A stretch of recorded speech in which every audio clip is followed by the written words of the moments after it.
Nice little 20-inch. I think it's 20 by 9.5. Yeah, guarantee their fitment, but I want to put it on there, see how it looks, and then see how it rides before I pull them back off, get it ready for paint. Wheels. It's at the new wheels. All right, man. So we're on to getting these wheels off, getting the new ones on, check and see how it fit, and then check and see how it ride. And then probably let them sit for maybe a day or so, pull them back off, put these back on, continue to prep for paint.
Moment when you change the rims and tires and you find a nail in your tire.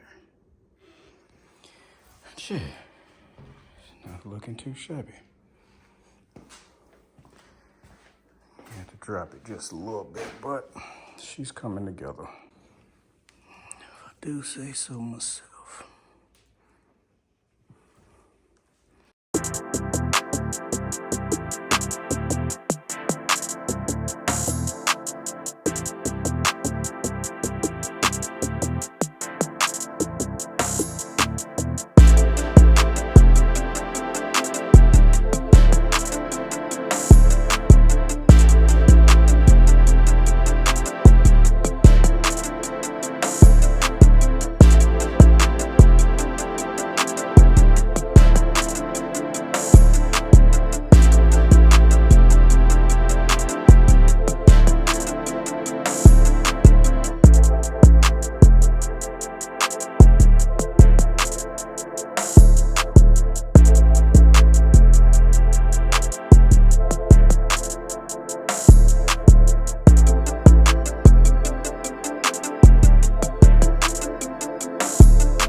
obviously. I think I'm gonna drop it a little bit, maybe an inch or so in the back, take up a little bit more of that wheel well space. Let me fit about 3 fingers in the wheel well up front and 4 in the back, so figure drop it an inch. So this is what we're looking like right now. Don't forget to subscribe to the channel. Also, hit the Instagram and the Facebook. So yeah, about to pull it back in the garage, snatch these back off until we're fully ready to throw them back on when the car is done. Not too shabby, man. All right, man. So, got an idea how these things is gonna look. Actually, how it's gonna ride. I don't really notice a difference. Again, you hear people say, man, you'll have a rough ride anytime you go above 19s or anytime you go above 18s or whatever. I don't really notice a difference. And it may be because I still got to change my shocks, or I'm just used to the car riding the way that it rides. But I didn't notice very much of a difference. Again, I haven't been all over, you know, hadn't really hit any rough roads, any potholes, that type of stuff. But on the same streets that I drive on, to where some of it's smooth pavement, other areas, you know, it's a little bit rougher. Feels pretty much the same to me. You know, to other people it may be different. But I like the fit, like the ride. Like I said, I still got to do my shocks. I plan on doing that. I plan on ordering the lowering bolts, so therefore I can drop the rear end about an inch or so.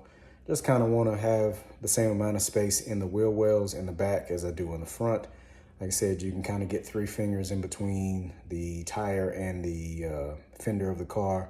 And then in the back, you can get about 4. So, of course, naturally, the rear is a little bit higher than the front. So, I mean, outside of that, you know, everything else is just fine. Don't close the door. Okay. You good? You need to go wipe your nose, buddy. Okay. Go get some tissue and wipe your nose. Daddy, don't close the Okay. Go wipe your nose, buddy. This guy. But yeah, man. So yeah, got those back pulled off already. Just really wanted to test it, see how they fit, how they looked, how the car rode. Left them on there for about a day or so. Of course, this video is coming a little bit after having them on, actually kind of testing out how the car performs and all that good stuff. Since this video, which probably it'll probably be after this video, the car is now at paint, so that's one of the last steps. I still have to get on and decide where I'm going to order my weather stripping from, which I have an idea. I was looking on Eckler's, and from some of the info that I got from some of the guys in my Corvette groups on Facebook, man, appreciate y'all, because I almost started to pull the trigger on some weather strip that was about $250, $300. And, you know, heard it was a little bit more on the tough side, made it a little bit harder to close the hatch and the doors and, you know, get the target top on and off. But I also heard that it takes a minute for it to kind of settle anyway. But from some of the info, some of that stuff never really settles because it's a little bit harder plastic versus kind of it being a latex or the different materials that it's made out of. So with that being said, get back in there.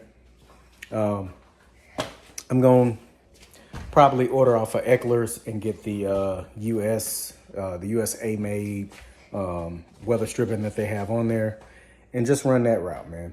And then that'll pretty much be it outside of smaller stuff, kind of detailing the wheel wells, getting my upper and lower control arms, that stuff cleaned up. A lot of that stuff is dirty up under there, as would more likely be the case when you haven't really been tending to that stuff.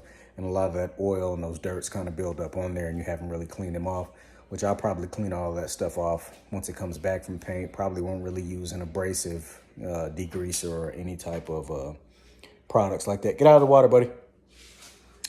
So I'll get that done once it comes back from paint. I still need to pull my valve cover gaskets and get those painted to match my runners, which you guys will see all of that in a later video. But yeah, man, just want to kind of to give y'all an update and a rundown on what the rims look like, all that good stuff, which of course you guys seen them in the taking delivery of video. Now you see what they look like on the car. So till the next video, man. Peace out.